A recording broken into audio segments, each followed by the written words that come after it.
There are a lot of crazy weapons in Oblivion Remastered, but in this video, I will be showing you 10 very strong unique weapons that you don't want to miss. But first, if you're a fan of Oblivion and Fallout and want to see more videos just like this one, subscribe to this channel.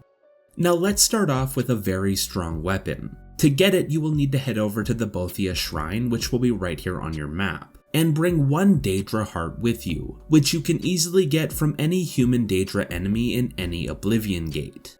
Then you can offer that heart to the shrine to start the Bothia Shrine quest. For this quest, you will just need to use the portal that will appear beside the shrine, then kill the 10 challengers on the other side of the portal.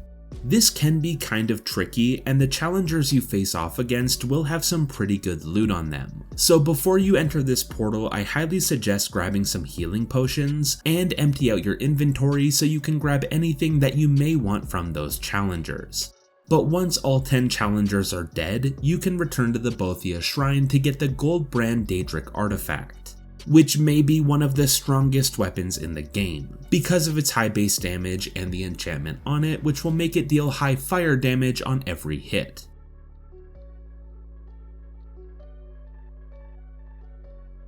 To get the next weapon, head over to the town of Anvil, then follow where I go on screen to get to Gogan's house.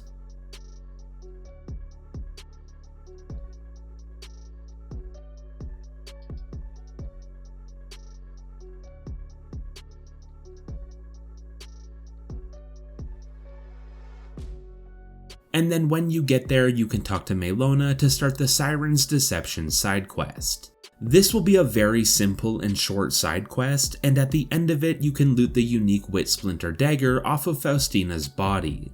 The Wit Splinter is a very strong weapon. It will have a fast attack speed, good base damage, and the enchantment on it will damage your target's magicka and drain their intelligence. To get the next weapon, you will need to go to this location on your map. Here you will find a portal that will take you to the Shivering Isles, which is a DLC area of the game. When you get to the Shivering Isles, you will need to just follow the main story of the DLC until you're sent to an underground temple, which will happen very early on. And it will happen during the main story quest called A Better Mousetrap. After you get through this temple, you will be approached in the temple by a man named Caliban, and he will ask you for your help. If you agree to help him, you will start a new quest called Baiting the Trap, and at the end of it you will be given the unique Dawnfang sword. Now this is a very interesting weapon because it will do a lot of different things. During the daytime the weapon will be called Dawnfang and it will do fire damage on every hit. But at nighttime it will turn into Duskfang, and it will do frost damage. But if you get 12 kills with the current version of the weapon, it will get a buff that will turn it into the superior Duskfang or Dawnfang, and greatly increase its damage. And on top of this, every time the sword changes, it will refill its charge. So you won't need to charge it as often as you would charge other weapons.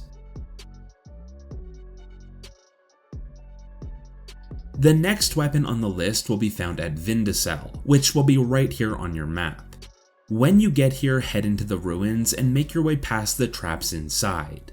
The first trap is a pressure plate in the first room that you can jump over, and the second trap will be a poison gas inside of the second room. To avoid that poisonous gas, you will need to hug the wall on the left and walk around the gas until you get to the other side.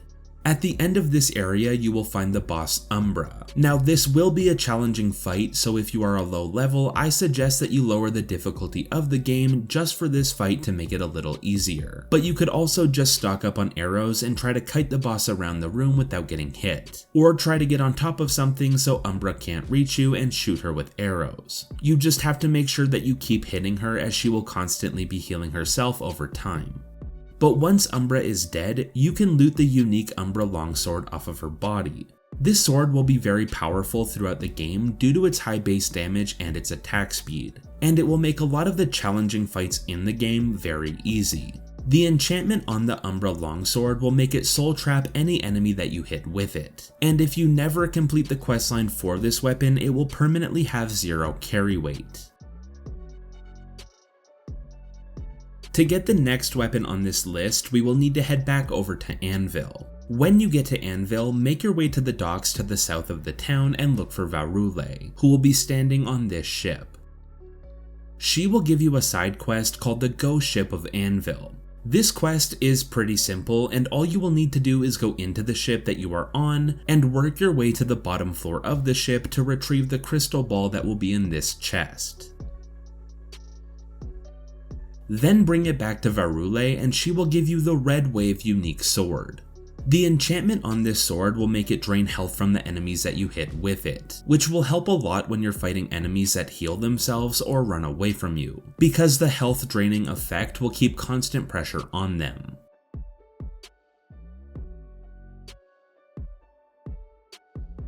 Next, we will need to go to the Count's Arms Inn, which will be near the entrance of Anvil.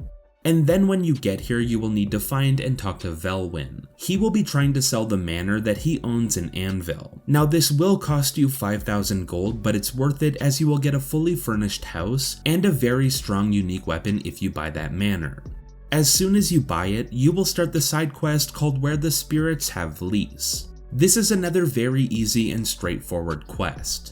Just go to the manor in Anvil and sleep in the bed. Then you will wake up and some ghosts will be attacking you. Deal with them, then look for the smashed pot near the front door of the house, and then grab the note and the skeleton hand on the floor beside it. Then you can follow the quest like normal, and at the end of it you will fight a boss. And when you kill that boss, you can loot the Staff of Flames off of its body. The Staff of Flame is one of the better staff weapons in Oblivion Remastered, because of the enchantment on it, which will make it do 40 fire damage per hit, which is a high amount of damage.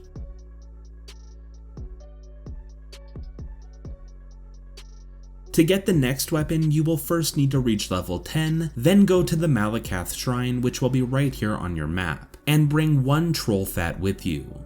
Offer that troll fat to the shrine to start the Malakath quest, which will send you to a nearby cave to free some ogres. And then when you return to the shrine after freeing those ogres, you will be given the Voland Drung Drich artifact. This is a very strong two-handed blunt weapon, and the enchantment on it will make it drain health on each hit, and paralyze your target for 3 seconds every time you hit them.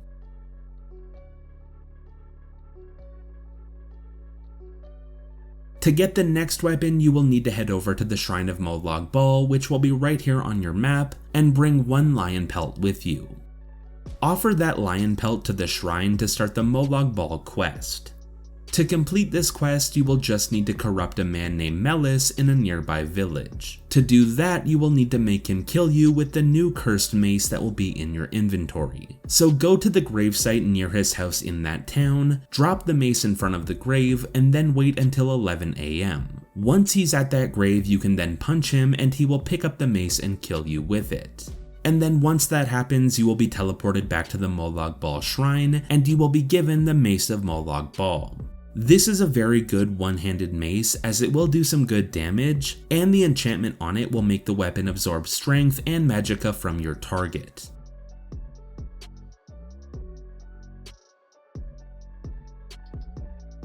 To get the next weapon on the list, you will need to go to this location on your map. When you get here, you will find this troll boss enemy, and all you will need to do is kill that troll, then on its body you will find the unique Frostworm Bow, which is one of the best bows in the game. It will do some great damage, but what makes this bow so good is the enchantment on it, which will make it do frost damage on every hit. And then to get the final weapon on the list, head over to the Imperial City waterfront. Then go to the Bloated Float Inn and rent a bed. Once you sleep in that bed, you will start the side quest called An Unexpected Voyage. During this side quest, 4 bandits will take over the ship, and all you will need to do is kill them and their leader Celine. And then on Celine's body, you will find the unique Blackwater Blade. This unique sword will do some good damage, but what makes it good is the enchantment on it, which will absorb fatigue on every hit. This will make it so you can keep swinging your sword, and eventually it will drain all of your target's fatigue, which will knock them down and make them an easy target. And those are 10 very strong weapons that you don't want to miss in Oblivion Remastered, but I would love to know which of them is your favorite in the comments below. I hope you enjoyed this video and thank you for watching.